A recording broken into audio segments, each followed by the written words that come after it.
And thank you very much for being here today to present your much expected report.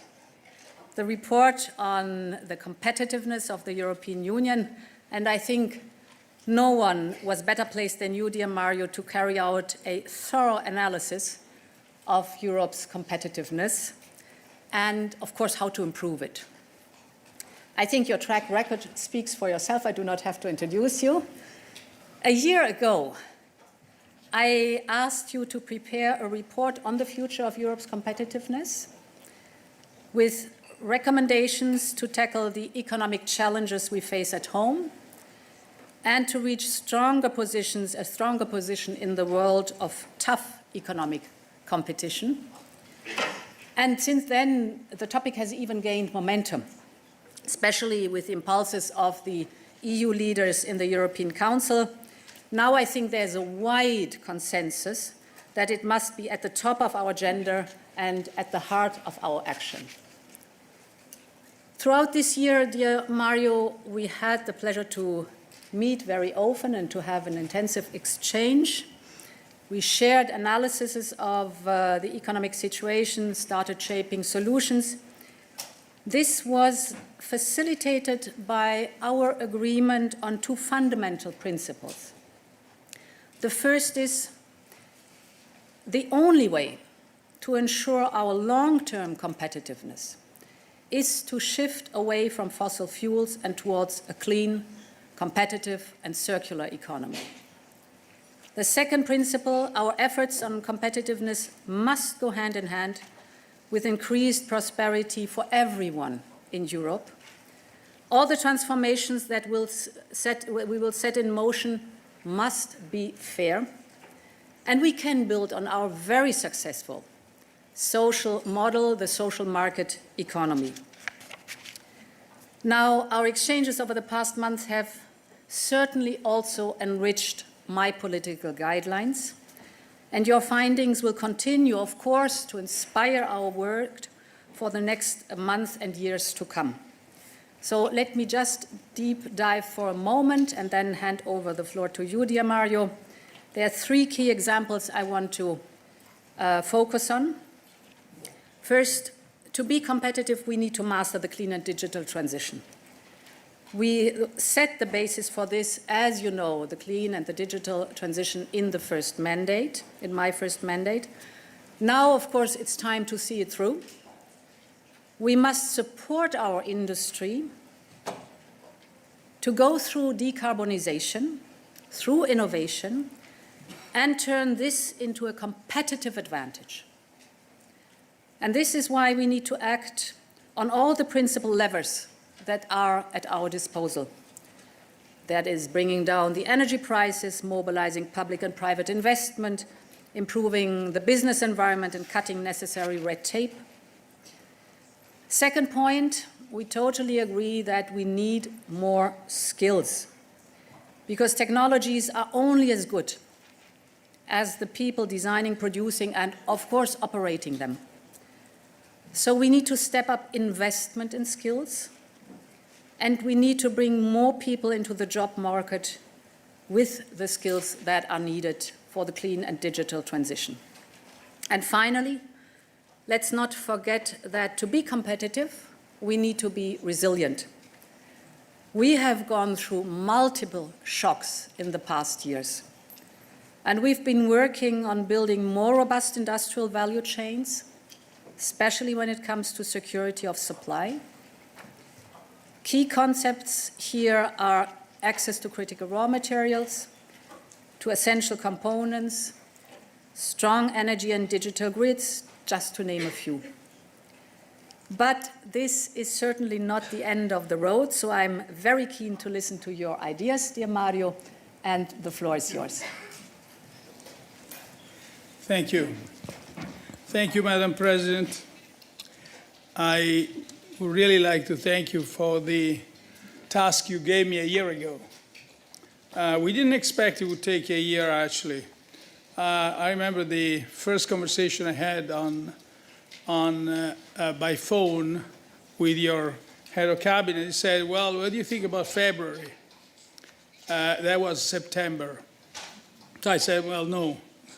And also I had to think for a few days, if you remember, before actually saying yes to your extraordinary kind offer, because the task seemed to be so daunting, so difficult. And now we are a year later, and the report is here. But it's here, really, let me say one thing. It's here because lots of people have worked on that. And in a sense, my debt of gratitude to them goes way beyond the words that I can say now. There was such a, I would say, dedication, attention, desire, and awareness that the situation, as I will say in a moment, is really worrisome.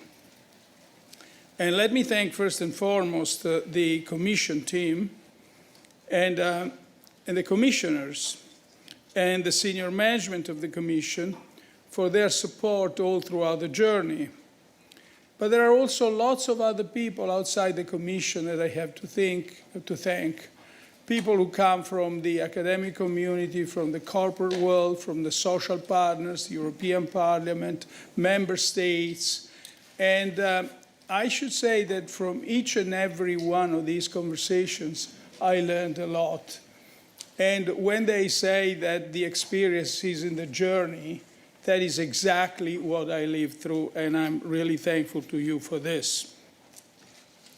Let me now say a few words as a way of introduction to our conversation. Now, we have said many times that growth has been slowing down for a long time in Europe, but we've ignored it. Until 2 years ago, we would never have such a conversation as the one we're having today, because things were sort of going well. We were doing well out of globalization. Unemployment was steadily falling. But now we cannot ignore it any longer. Now conditions have changed. World trade is slowing. China is actually slowing very much, but it's become much less open to us, and actually it's competing with us in global markets on all accounts. We've lost our main supplier of cheap energy, Russia, and now we have to start for our defense again for the first time since the Second World War. At the same time, this is the first year when Europe cannot count on population growth for its increase. And population is set to decline steadily, so much that by 2040, there will be 2 million workers disappearing from the labor market every year. So now more than ever, we have to lean on productivity, but productivity is weak, it's very weak. So if we were to maintain our current average productivity of the last 10 years, say, it would only be enough to keep GDP constant until 2050. But we have, with this slowing growth, low productivity, our needs are actually rising. And they are rising because we have set a series of ambitions that we think are very important. Decarbonization, digitalization, strengthening our defense, and first and foremost, and I made sure that this was clear since the beginning of this report, we want to preserve our social model. But the investment needs that all this entails are massive. The investment share will have to rise by around 5 percentage points of GDP to levels last seen in the 60s and the 70s. I always like to make a comparison. The additional investment provided by the Marshall Plan between 48 and 51 amounted to 2% of GDP. But why do we care so much about all this? That's one question I asked. Why do we care so much about growing? Yes, we have to finance these needs, and these needs are important. But why are they so important? Well, they are important because they have to do with our founding values. Europe is a land, a continent where our values, the European Union values, are prosperity, equity, freedom, peace, and democracy in a sustainable world. And the EU exists to ensure the Europeans that they actually will benefit from these fundamental rights. And if Europe can no longer provide them to its people, it will have lost its reason for being. And the values that I mentioned before, like climate and growth, are intimately related to our founding values. That's why what we are trying to do now becomes existential itself. And that's why we care so much. And that's why the report will argue for what I defined in a speech, a radical change, which will have to be urgent and concrete. I would say I was thinking this morning about which two words would capture the essence of this report, is urgency and concreteness.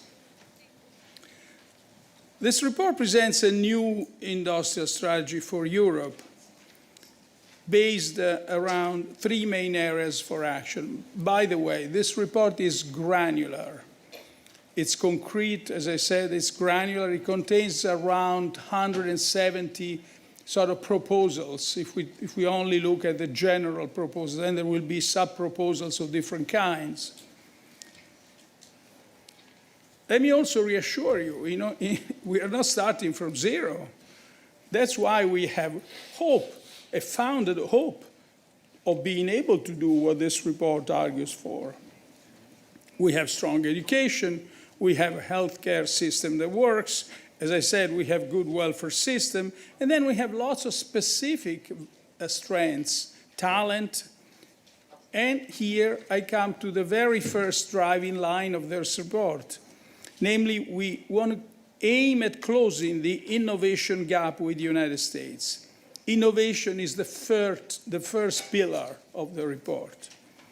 Europe is nowadays stuck in a static industrial structure populated by mid-technology companies which are already mature. The leading firms in research and investment spending are the same ones we had 20 years ago. Autos, cars. In the United States, it used to be the same. Autos and pharma 20 years ago, but now it's all digital at the top. The problem is not that we lack smart people, and we don't lack certainly good ideas, but there are too many barriers to commercializing innovations and scaling them up in the European Union. Just let me give you one number. Since 2008, close to 30% of the so-called unicorns, namely companies that will go to be valued more than 1 billion euros, unicorns that had started in the European Union have left, and the majority of them went to the United States. So 30% of our most successful innovators have moved. And this has to change. Europe must become a place where innovation flourishes, especially for digital tech. And a weak tech sector, we should be aware of that, will not only rob us of the growth opportunities of the coming AI revolution, will also hinder innovation in our traditional sectors, so that will hamper their competitiveness. The second area is what the President mentioned before, and it's combining decarbonization with competitiveness. Namely, let me give you the bottom line of this. We want decarbonization to be a source of growth. If all policies are in sync with our climate goals. And as we will see later in our conversation, it's a big if. Decarbonization will be an opportunity for growth. But if we fail to coordinate, there is a risk that decarbonization could run contrary to competitiveness and growth. We have an opportunity to lower our energy prices. Let me just say that once we look deeply at our energy market, we see a market that's been still designed for at a time where natural gas and fossil fuels were the most important component of the energy mix. Now it's not so any longer. Natural gas in 2022, even though being roughly 20% of the energy mix, set the price 60% of the times. It's a market that, thanks to long-term contracts, but also other things, it's really dominated, I think, by vested interests. It's a market that is also burdened by financial rents. And it's a market that's become a cash cow for national budgets, for member states' budgets. Taxation on energy is one of the highest in the world, if not the highest. So all this bottoms down to the fact that we are not able to transfer the benefits of less costly energy produced by the renewables to our consumers, both households and industry. So we have to have in place a plan that first and foremost aims at decoupling the price of fossil fuel energy from clean energy sources so that end users see the benefits of decarbonization in their bills. But there's also another side to this consistency in our climate policy, and that is providing the clean technologies to enable decarbonization. You know, what we have to do is really to increase the supply of clean energy. And to do that, we not only have to, as we've done through regulation and standards, look at consumption, demand, but also we have to increase supply. To some extent, that's what IRA is doing. In the United States, there aren't many standards or many prohibitions. What is there? It's just a lot of incentives for increasing production. Also, our clean tech industry now faces a competition with China. And certainly China could offer the cheapest route to meeting the EU's climate targets. But China's state-sponsored competition represents a threat to developing our productive clean industries. That's why we want decarbonization to become a source of growth. We have to look at all these sides. It's very important for our planet. But also, to be important as a source of growth, we need a joint plan spanning industries that produce energy and those that enable decarbonization, such as clean tech and automotives. The third area of this report is increasing security and reducing dependencies. As the era of geopolitical stability fades, we have matured to two basic sets of dependencies. One are the economic dependencies. The raw materials we use in all our productions are in the hands of a few suppliers. And then we have security dependencies, given that the geopolitics has considerably worsened in the last 10 years. So all we have to develop is a foreign economic policy here, coordinating preferential trade agreements and direct investments with resource-rich countries, building up stockpiles in selected critical areas, and creating industrial partnerships to secure the supply chain for key technologies. And we need to build our defense industrial capacity. Of course, many of these goals are not new. Member states are actually doing this on their own. But in so doing, we are really, in a sense, punching under our power. We could do much more if all these things were done as if we acted as a community. But we lack focus on key priorities.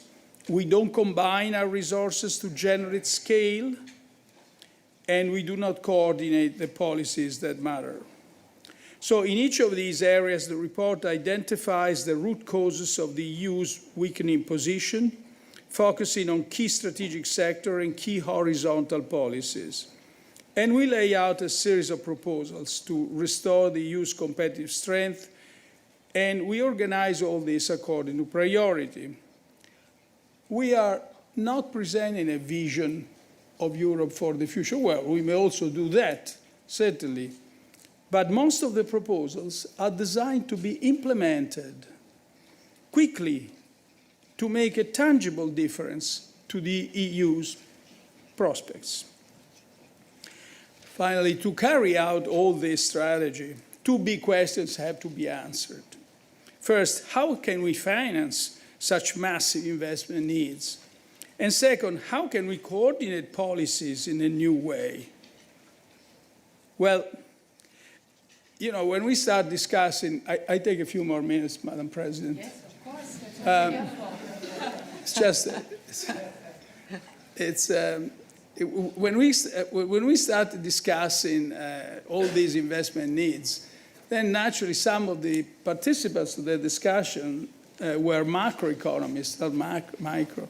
So they naturally asked, but don't you think that such a big step up in investment would simply destabilize the economy, the European economy? We never had it, as I said a few minutes ago.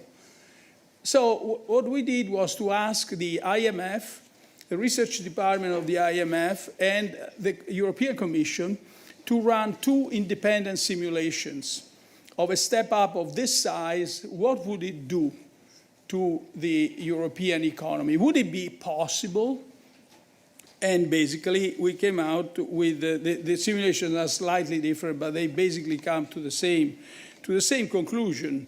This investment is possible, but it's unlikely. Oh, by the way, we assume that Europe will move and capital market union will proceed and will make progress, so we can mobilize private investment. But it's unlikely that private investment alone will be able to finance such investment needs without assuming conditions that would destabilize the European economy.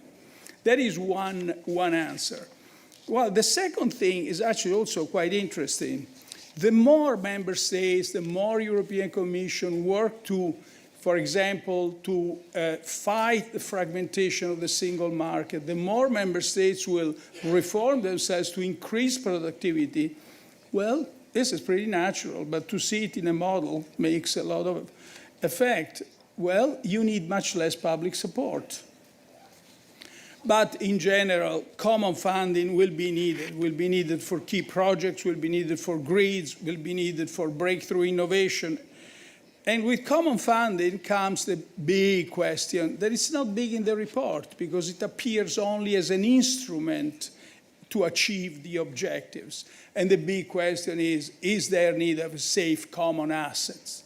Yes, the answer is yes. There is need for funding, for common funding. One needs to issue common assets. I don't want to enter into this very sensitive, you all know what I think, and I don't want to start because, as I said, it's instrumental to reaching this objective. The very first thing to find is to develop a common assessment, an assessment of what the dangers are, what the action needed is, what the trade-offs are, and that's what the member states have to agree about.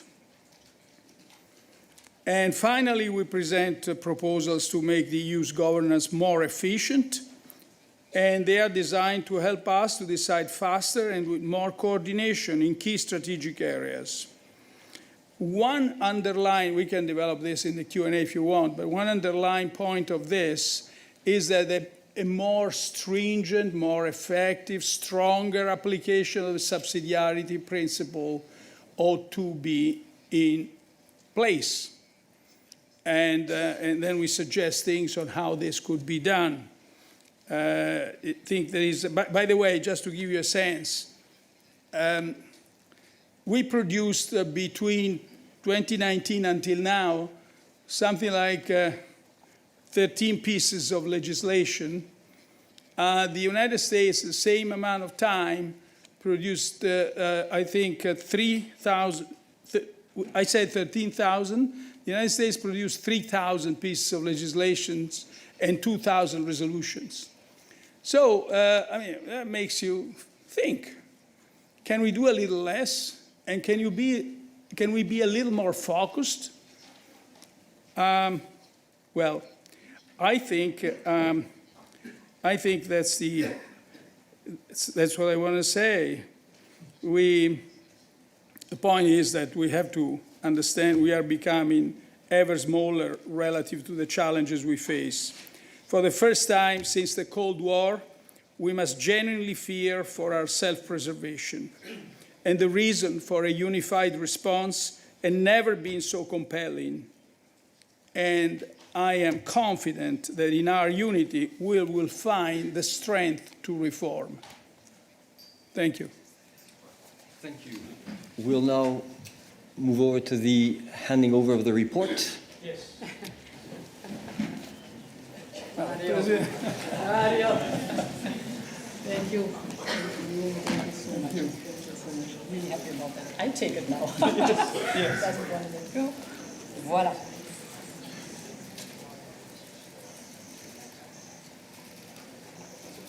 Many things. You're welcome. I enjoy it. Thank you. Thank you very much. We will take two questions for the President before moving over to the detailed Q&A for Mr. Draghi. Henry. Thank you so much. Good morning. Henry Foy, Financial Times. Mr. Draghi, you haven't referred to competition policy here on the stage, but your report does talk about the need to change it. Could you tell me specifically, do you think the existing EU merger regulations are holding back EU competitiveness, and should they be changed? And in particular, which ones? Could you give an example of a merger that's been blocked in the past that you think should have been allowed to proceed? And to President von der Leyen, previous Commission presidents have been lucky enough to get one report on the EU economy from a former Italian Prime Minister. You've had two in 2 months. You're blessed. Can you tell us how much of this report you intend to move from ideas to action? And specifically, what's your thoughts on the call for more common funding and safe common assets to support private investment, as Mr. Draghi just talked about? Thank you. Okay.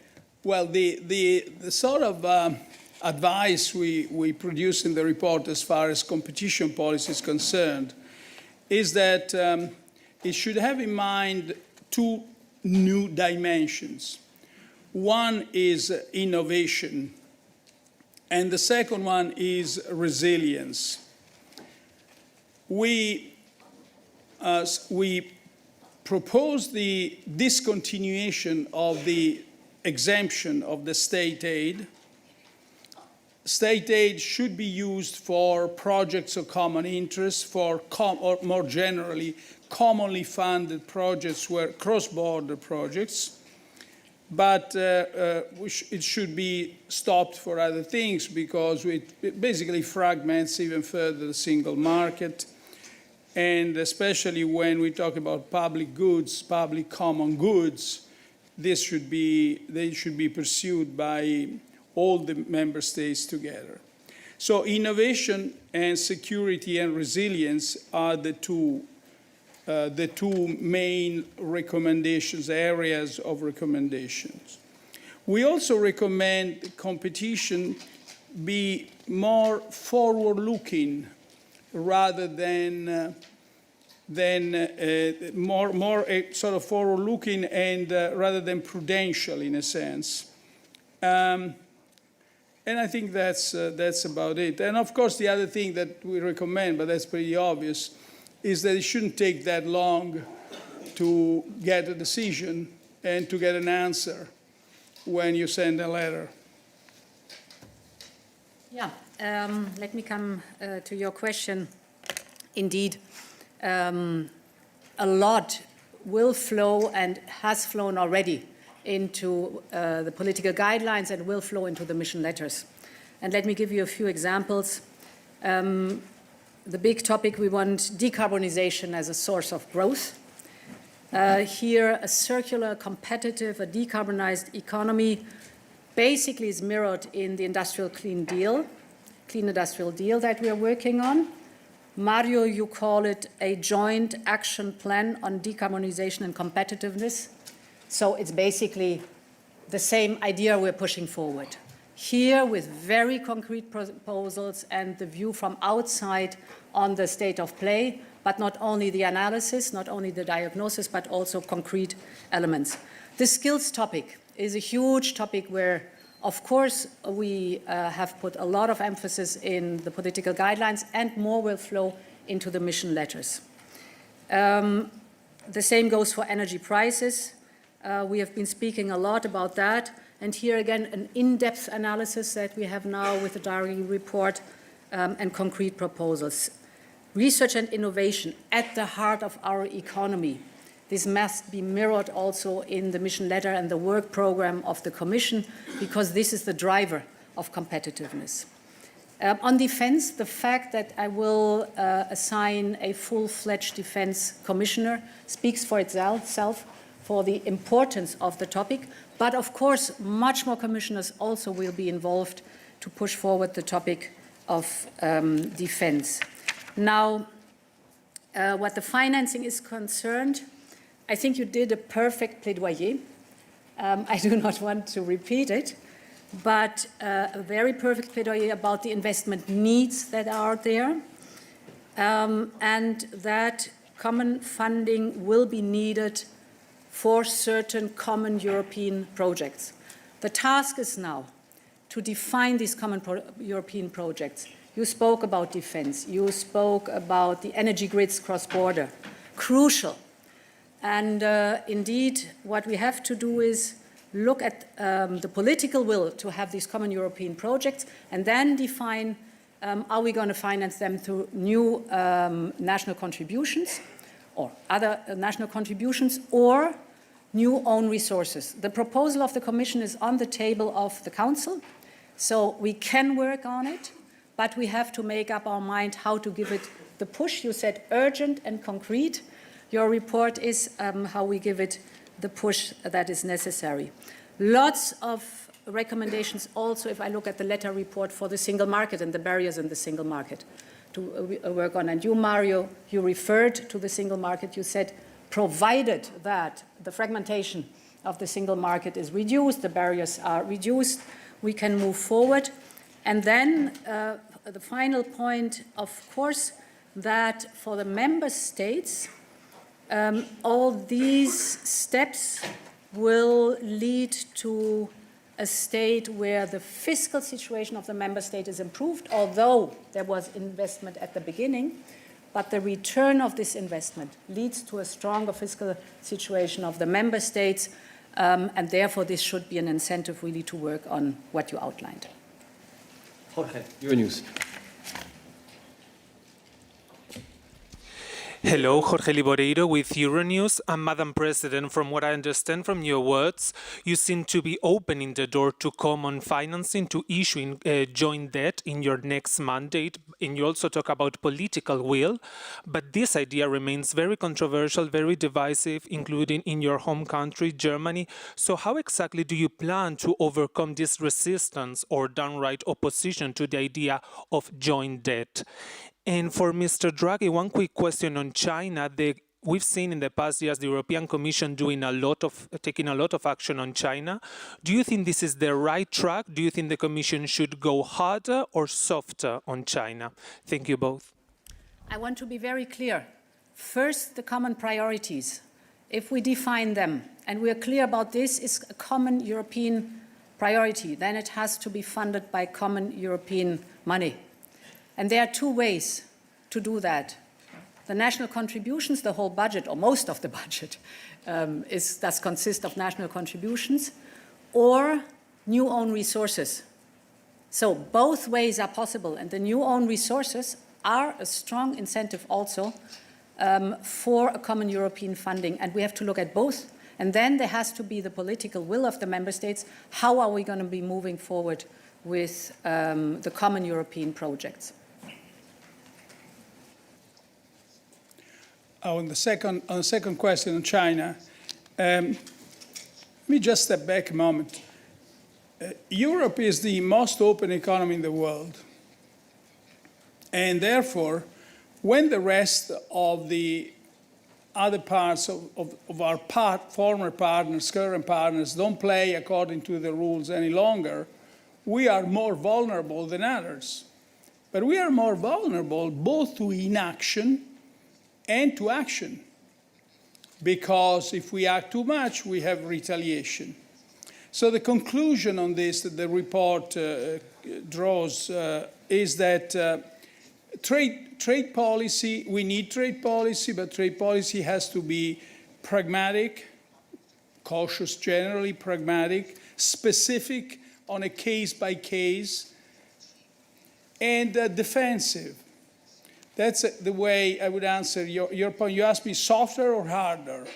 We can't be softer or harder across the board. We have to look at specific sectors and decide what we want to do. And the report also goes on and explains what you want to do depending on certain sectors and not in others, for example. Thank you very much. We'll now move to the detailed Q&A for Professor Draghi on the report. Thank you.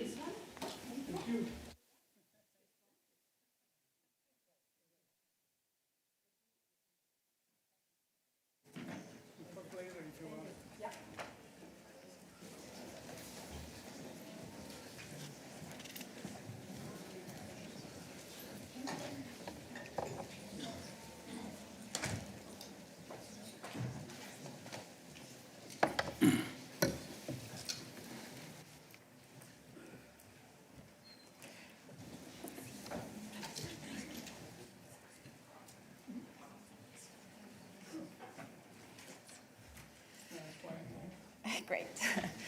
Good afternoon, everyone. We can continue now with additional questions to Professor Draghi. Francesca from Il Corriere. Approfitto della traduzione e faccio la domanda in italiano. Francesca Basso del Corriere della Sera. Nella sua introduzione ha indicato la necessità di intervenire in maniera diciamo risoluta. Se potesse andare un po' più sul concreto e dirci quali sono secondo lei le azioni indispensabili nel breve termine da portare sul tavolo dei leader europei, tenuto conto anche di quello che ha appena detto la Presidente von der Leyen. Debito comune sì, ma solo partendo da asset comuni, quindi è un po' diverso da debito comune in generale come idea. Grazie. Ma I'm sorry. So should I answer in Italian or in English? Well, I guess the question is common debt so important in this report? If I can squeeze down what you said, common debt here is instrumental. If you find common, by the way, there is the case for a safe common asset is developed there. It has several positive aspects. First and foremost, it helps financing common projects that are fundamental for raising productivity in Europe. Breakthrough innovation, grids, defense. Second, common asset is what would allow a complete capital market union. It would make things infinitely easier to complete the capital market union. So, but is this the first question you address? Well, the very first question you address is, you know you need public financing. If you find other ways, and you think that politically it's easier, why not? The common safe asset is not, in this report at least, an objective per se. but it's an instrument. Thank you very much. Let's go here on my right. Ja, hallo, my name is Matthijs Schiffers, het Financiële Dagblad, Dutch Financial Times. This report has been postponed, should be there in July. Now it's September. At whose request was this postponement and why? And the other question is also related to the Chinese import tariffs.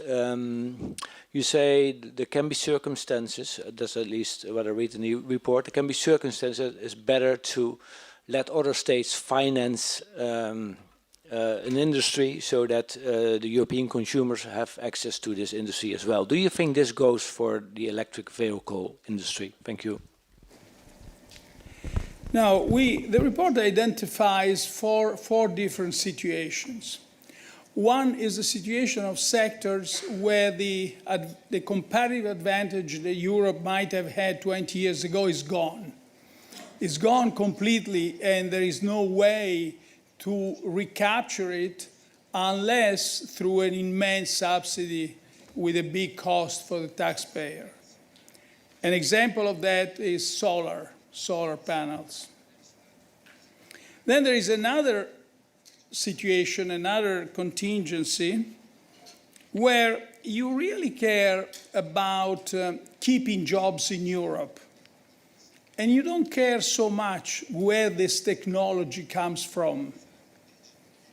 And there, the response is to encourage foreign direct investments into Europe, or simply welcome them, and they would keep jobs in Europe with a technology that doesn't come from the European Union.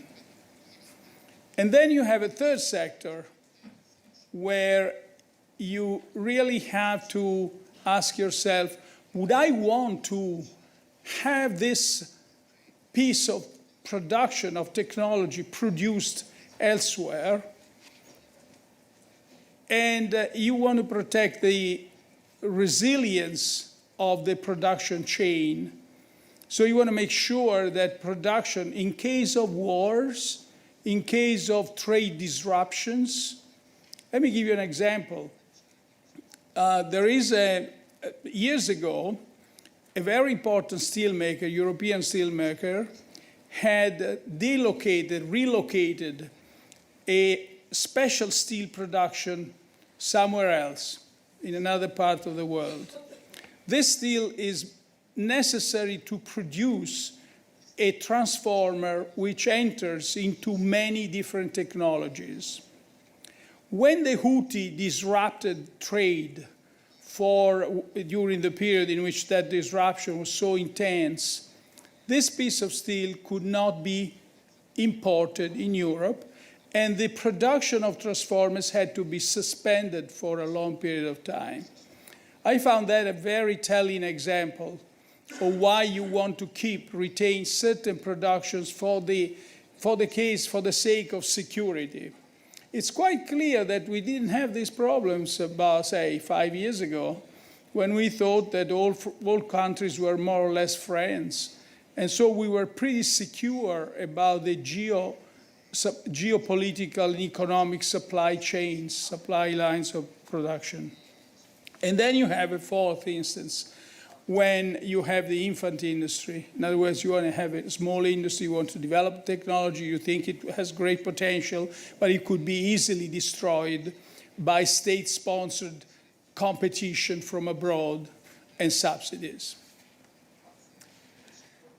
Thank you very much. I'll take a few other questions. Sorry. If you want to ask a follow-up, raise your hand. I'll give you the floor again. Wait for the mic, and then we can continue. Oh, I'm sorry. No, he asked me why was it postponed. Yes. Oh, that was the other part.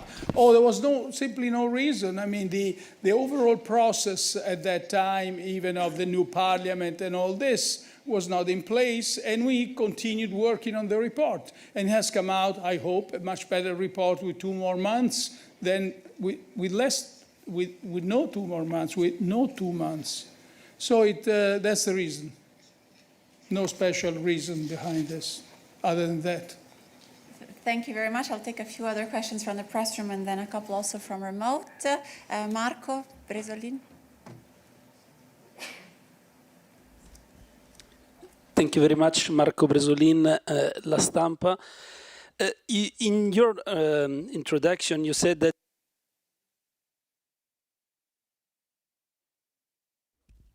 the EU has to step back in some sectors in order to respect the principle of subsidiarity. But in general, your report asks for a broader integration, more in-depth integration. How do you think it will match with the current mood, with the political mood in Europe, where we see that in the country that you know best, but also in the other countries of Europe, the general mood is that there's a rise of nationalist forces. We have seen in national elections, we have seen in the European elections, that asks for less integration. So how could be translated in practice this report also in terms of consensus? And aren't you afraid that the EU would need, as in the past, a new crisis in order to move on, as it was for the COVID pandemic and the Next Generation EU, the energy crisis, and then we saw the price cap. So the EU always needs a crisis in order to move. With the current political landscape, do you think it's possible to translate it in practice? Well, in my view, we are already in a crisis mood. And not to acknowledge this state is to ignore reality and slide towards a situation which you don't want to have. But the point is, the general point of the report is basically not second-guessing politics. These are proposals that we do believe are necessary to raise productivity in the European Union. And that is the main target. Even trade policy is geared, that's why I was so cautious before, because you want to preserve those, for example, price differentials that are due to genuine differences in productivity, and so on. The decision-making is being one of the things that we touch upon. The suggestions there are a more extensive, if not generalized, use of the QVM principle.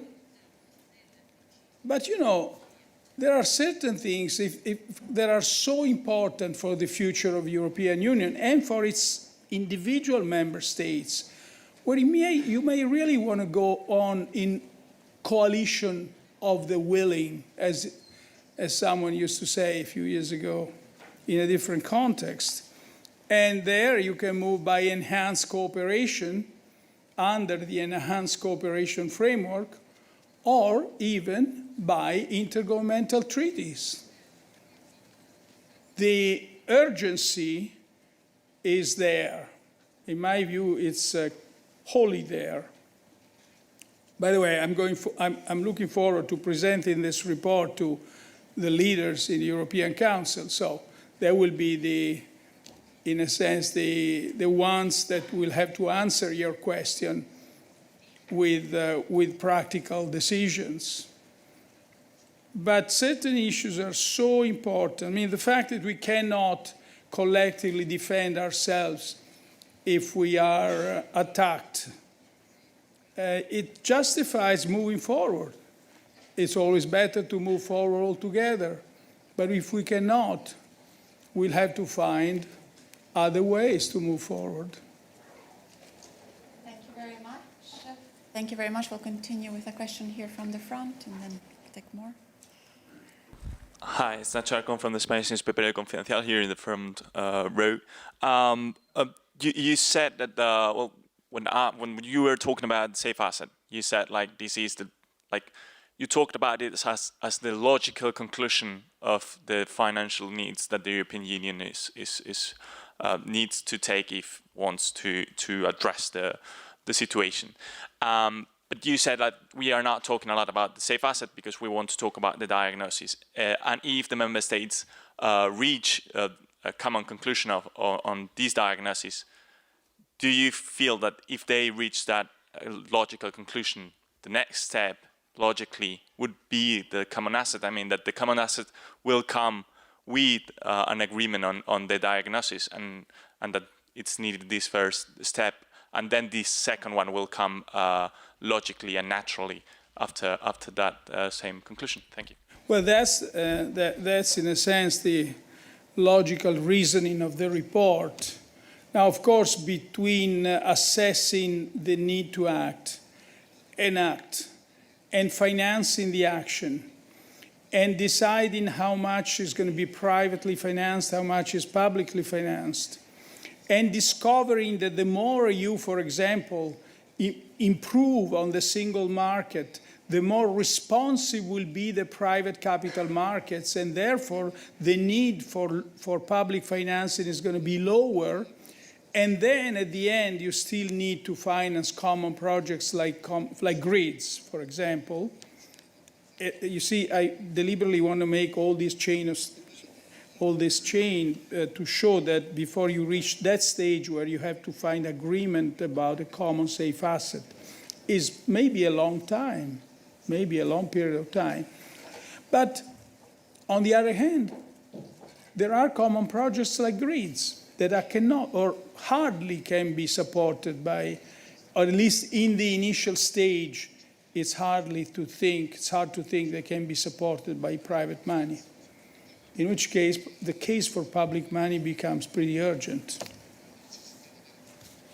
Thank you very much. Many hands raised in the press room and from remote.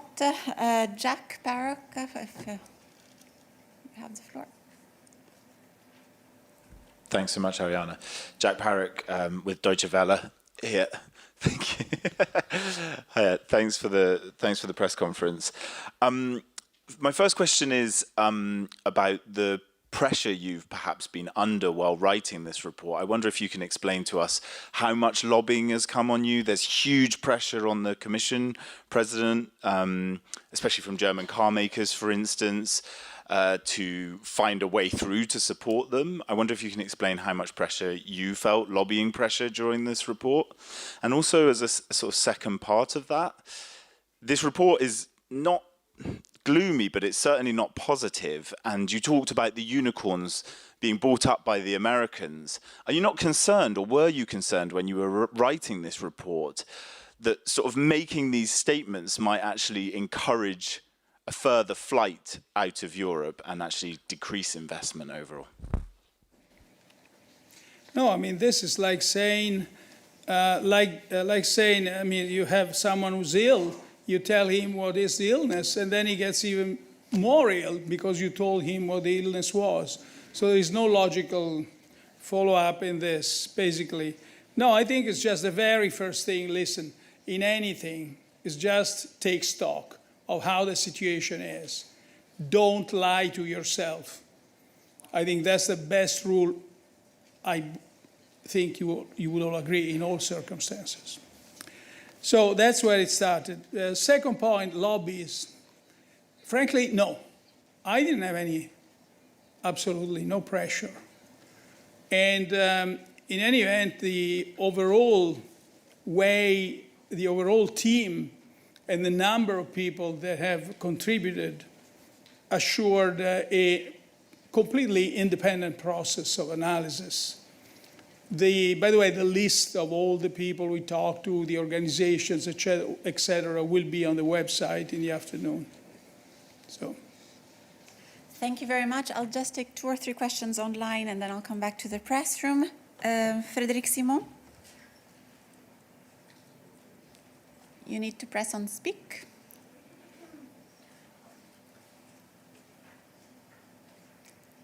If it's not working, I'll take another question and then come back to you. So let's go to Giovanni Del Re. We're having a general issue apparently from remote. So I'll continue with the press room and then revert. Here at the 3rd row. Yes, go ahead. Hi, Janusz Schallenbach-Hammann from Table Briefings. At one part in the report, you say that for growth to accelerate, the EU should not rely on strategies that are wage depressing and are trying to, at all costs, increase the trade surplus. Instead, you want productivity, and one part of this productivity is skills. Now, both labor relations and skills are usually a national or even subnational competence. So what's the role in the EU that you see? There is actually a quite important part on skills. And there we lay out a roadmap of interaction between the EU and national member states. You are right, very much of this roadmap is possible only if member states accept to collaborate with the EU. So there isn't any compulsion here. There isn't any, I would say, obligation, but just incentives, information. The very first thing is to what we call skills intelligence effort. In other words, there should be assessments of what the skills are, what the skills needed are. And that's the very first thing that can be carried out only in collaboration, not only with member states, but also with social partners, with entrepreneurs. Right now, a very common and most used form of skill of training is in the company, on the factory, on the job. And that's why the participation of entrepreneurs and companies and social partners is essential.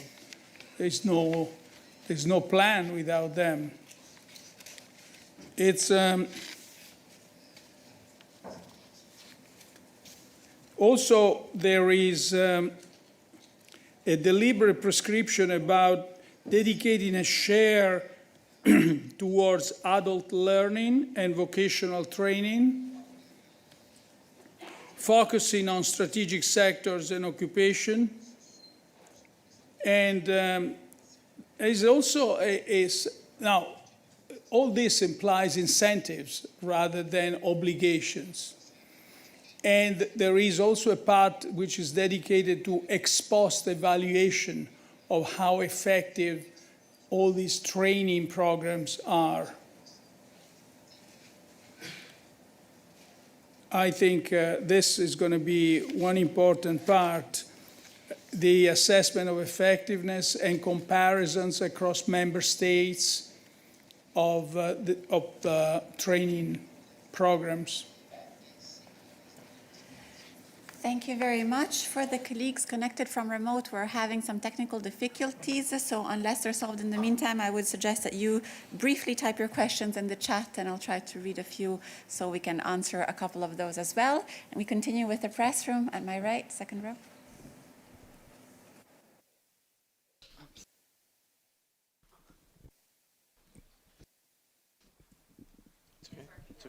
Okay, sorry. Okay, apologies.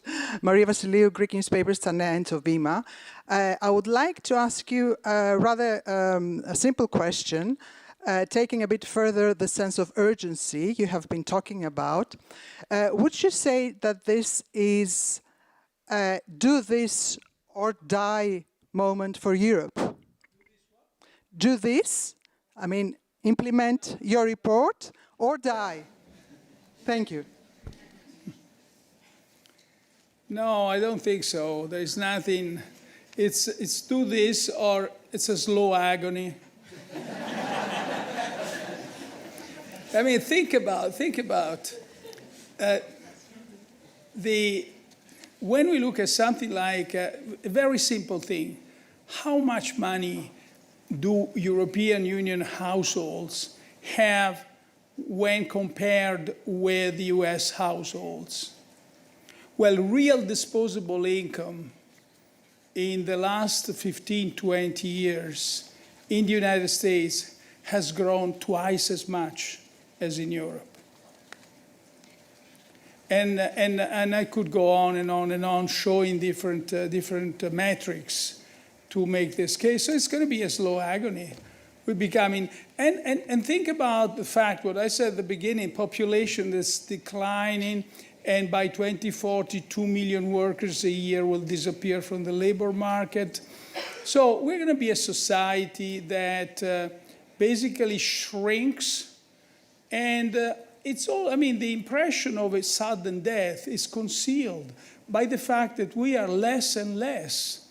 So we share this cake, which is becoming smaller and smaller, into a smaller number of people. So we don't perceive so much the drama. We do actually, but only when it comes to important things like delivering on decarbonization, delivering on defense. We would continue paying these extravagant energy bills.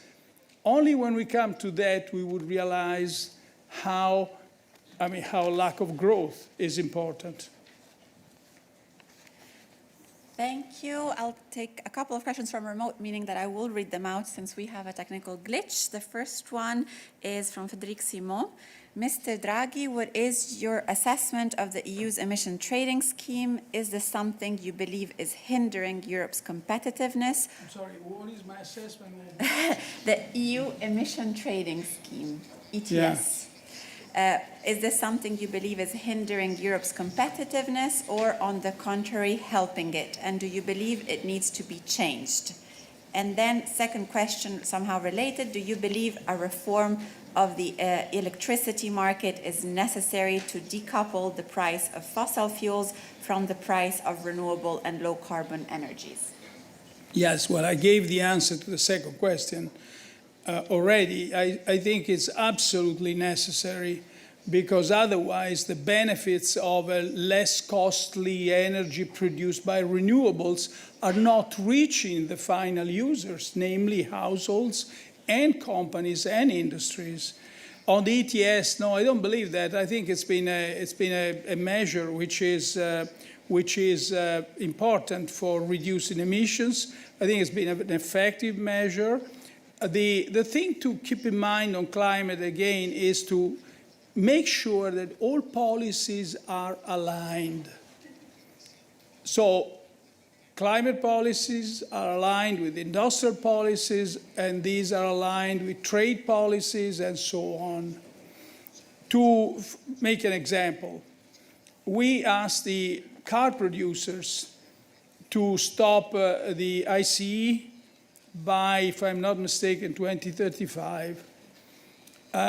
At the same time, we didn't ask all the energy suppliers, electricity suppliers, a similar obligation to supply energy and to build supply energy, to build centers, points of supply for energy with the same rhythm.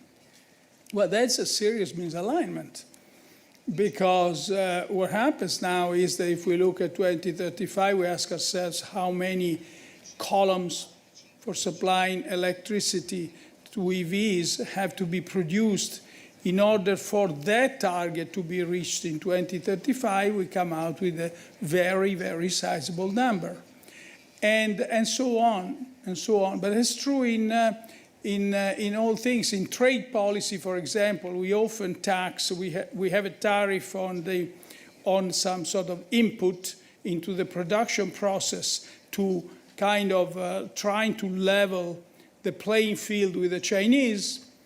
But then we don't have the similar tariff on the final product that uses this primary input, so that the playing field is not leveled at the final product, and so on. One of the important things that need to be done now is all this alignment of policies around. Thank you. Another question from remote to Giovanni Del Re, to whom I tried to give the floor before. And the question is, some unions fear that increasing competitiveness could be at the expenses of workers, for example, as to salaries and working time. Well, I think I'm grateful for this question, because it's natural.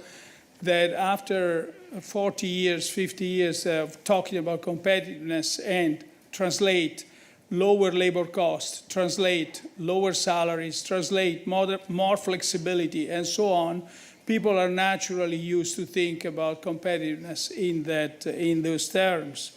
Nothing of the sort is in this report.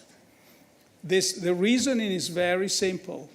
That's not where competitiveness is actually played. It's not on the labor cost, or not primarily on the labor cost. I'll tell you why.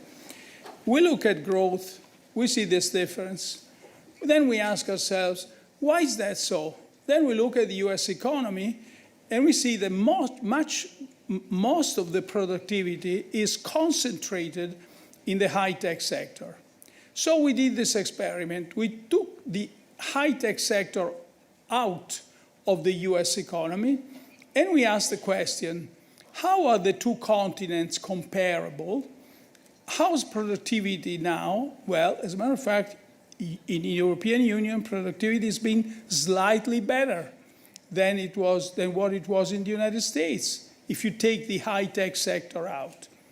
So the answer cannot be labor cost, flexibility, and all this. It has to be high-tech. For high-tech, the main point is innovation. Exactly. Skills. And that's the answer. Thank you. Thank you very much. We are 1 hour. And, I'm sorry to finish, skills, and therefore training. Training. Absolutely. We're 1 hour into the press conference, but if okay, we will continue taking a few more questions given the interest. A little. Good. Not too many. Here at the front. Thank you. And then David, I'll come to you. Eleonora Francica for Science Business. I'm here. Oh, yeah. Hi. Thanks. 20 years ago, the EU set a target to boost innovation, which is that EU member states had to invest 3% of GDP in R&D. However, today the average is 2.2%. So the question is how you convince all the EU member countries that do not meet the target. So we're talking about around 20 countries. Well, that's what I mean when the EU, when I said before, it's in the report, it's in my foreword to the report, when I say the EU lacks focus. We proclaimed that innovation was at the center of our action, and then we basically did everything we could to sort of keep it at a low level. Let me read you. There's one point of the report which really is telling. It's in the chapter on digitalization and advanced technologies. Regular barriers constrain growth in several ways. First, complex and costly procedures across fragmented national systems discourage inventors from filling intellectual property rights, hindering young firms from leveraging the single market. Second, the EU's regulatory stance towards tech companies hampers innovation. The EU has almost 100 tech-focused laws, 100 pieces of legislation on the tech sector. And many of these laws take a precautionary approach, dictating specific business practices ex ante to avert potential yet undetermined risks. For example, the AI Act imposes additional regulatory requirements on models that exceed a predefined threshold of computational power, a threshold which the state-of-the-art models already exceed. Third, digital firms are deterred from doing business across the EU via subsidiaries as they face heterogeneous requirements, a proliferation of regulatory agencies, and gold plating of EU legislation by national authorities. Fourth, limitations on data storing and processing create high compliance costs. The General Data Protection Regulation is estimated to have reduced the profits for small tech companies by more than 15%. Here, there is a general issue. All this legislation asking for compliance and so on, to be actually enforced, to be not enforced, to be complied with, needs people. But these companies are small companies. They have 2 people, often 3 people. And what I really got from some of them who are now working in the United States, they left Europe, is I cannot afford hiring people just simply to comply with this legislation. So the bottom line of this is that much of this legislation applies to the very, very large companies, the 4, 5, 6 huge US companies. And we are killing our small companies. We don't have a big company like in the US. We have all small companies. So with this legislation that we've given ourselves, we are actually self-defeating. We are killing our companies. Thank you. Here in the press room, just at the center. Yes, thanks.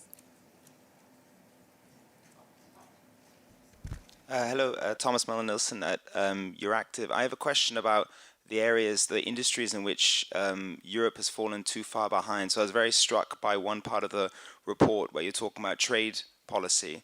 And you say, look, in certain areas, defensive trade measures such as tariffs, they're a waste of time because Europe's too far behind. These industries can't be saved. I was just wondering if you could elaborate on which particular industries you think have fallen too far behind, such that they're not able to be protected through things like tariffs. So presumably the solar panel industry, but I was wondering what other ones as well. Thank you very much. No, I think it's I had in mind the solar panels industry, but you are right in pointing out a delicate part of any trade policy.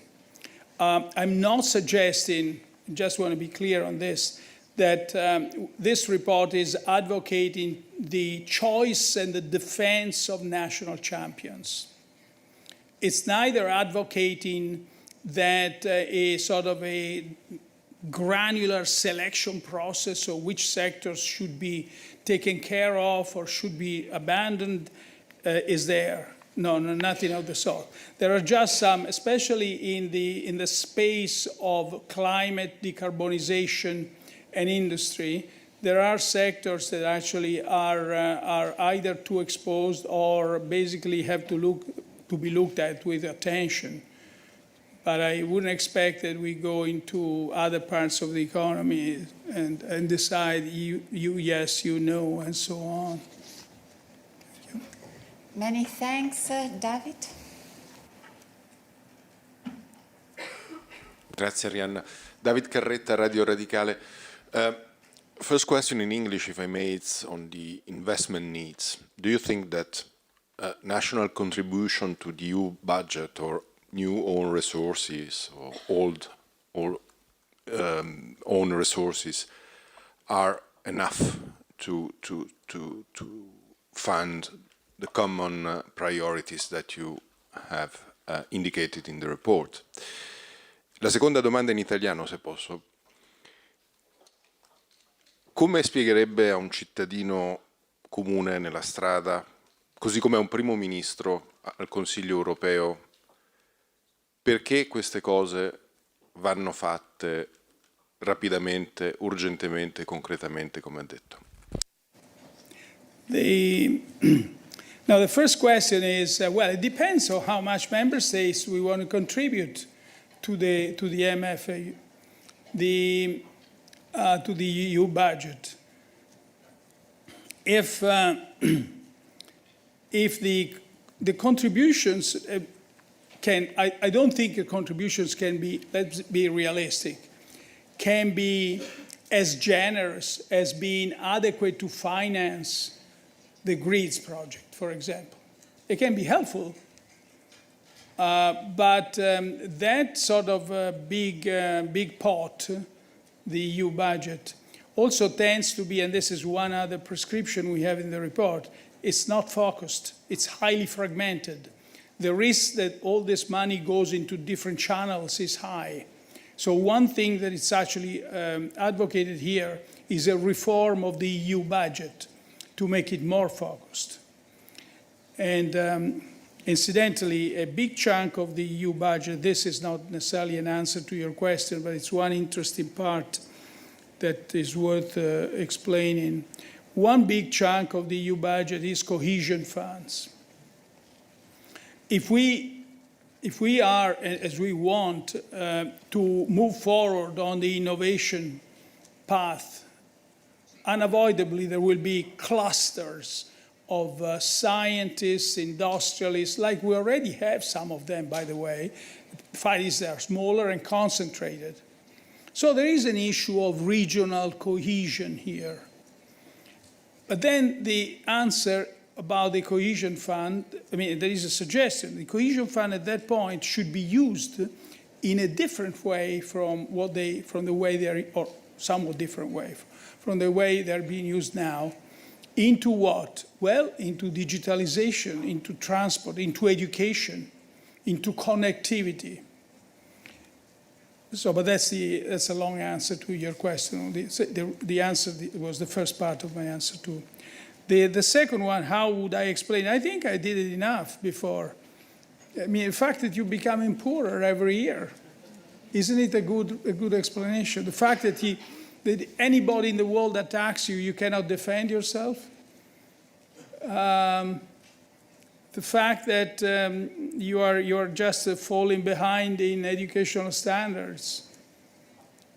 It's by the way, to tackle the innovation gap means that we discuss the whole innovation cycle, from education, where we address the universities, which we have fantastic universities, top universities, to the final financing of the scale-up of the innovation. I would explain it this way. Thank you. I'll be taking two last questions, one from remote and one from the press room. I'll start with the one from remote, from Angela Mauro, Huffington Post. Positive net inward migration does not compensate for the EU's population decline. It's a quote from the report. Can you elaborate more, as it looks in contrast with most of the political economic analysis on the importance of migration to raise the European workforce? Yeah, I mean, if there were migration, certainly the numbers about the decline would not be that dramatic. But we are not having a migration that remotely would actually offset what's happening in Europe now. Thanks again. Last question here from the press room. I'll go there at my right. Hi, Stanley Pignal from The Economist. There's a lot about industrial policy in your paper. 5 years ago, the European Commission blocked the merger of Siemens and Alstom's rail assets. Given what has happened since, and if all the recommendations and the spirit of your report were to be fully absorbed, do you expect that a similar merger on that kind of scale with the same kind of issues would be approved? Thank you. Now, let me just make one remark. I don't think there is much industrial policy in this report. There's industrial vision. It just says that if you take policies, they have to be connected, they have to be aligned. You cannot decide something on climate and a different thing on trade. And so it's not so much the fact that, well, of course, the other team players are not playing according to the rules. So I guess you've got to do something about that, no? I think that is one remark I want to make. Now, at that point in time, the DG Competition found that that merger could not be authorized. That was based on a definition of that specific market at that precise time. One of the things that we argue for now in the report is that the consolidation processes could actually take into account the EU market and not only the national markets. Could take account of the innovation part of a merger as I said before, and the resilience and security in the defense sector. So there are different, the time has passed by. For example, the Chinese now could probably export trains to Europe. Probably, yes, high-speed trains. In which case, some of the reasons for blocking that merger would just not be there, and so on. So we can sort of sit down and discuss many of the merger cases. The other thing we are suggesting is that the competition policy also looks at the ex post valuation of a certain merger. In other words, you allow the merger and then you see if this has translated or has the chance to translate it after a while into something that's anti-consumer. But let me be very clear. We start from a common conviction to all the participants of this effort that competition is good. It's good for investment, it's good for productivity, it's good for income distribution, it's good for a variety of things. We think that perhaps the lack of competition has characterized the competition policy of the United States of the last 20 years, for example. So that is one area where we have to we want to have some of the things that have happened in the United States, but not all of them. Thank you very much. This brings us to the end of this press conference. I would like to thank Mario Draghi for his time and for having been here in our press room. Of course, thanks to all of you. Apologies if we could not take all of your questions. I know the interest was really great in this report. And thank you to the interpreters for their constant support. Thank you. We see you tomorrow for our daily midday press briefing. Goodbye.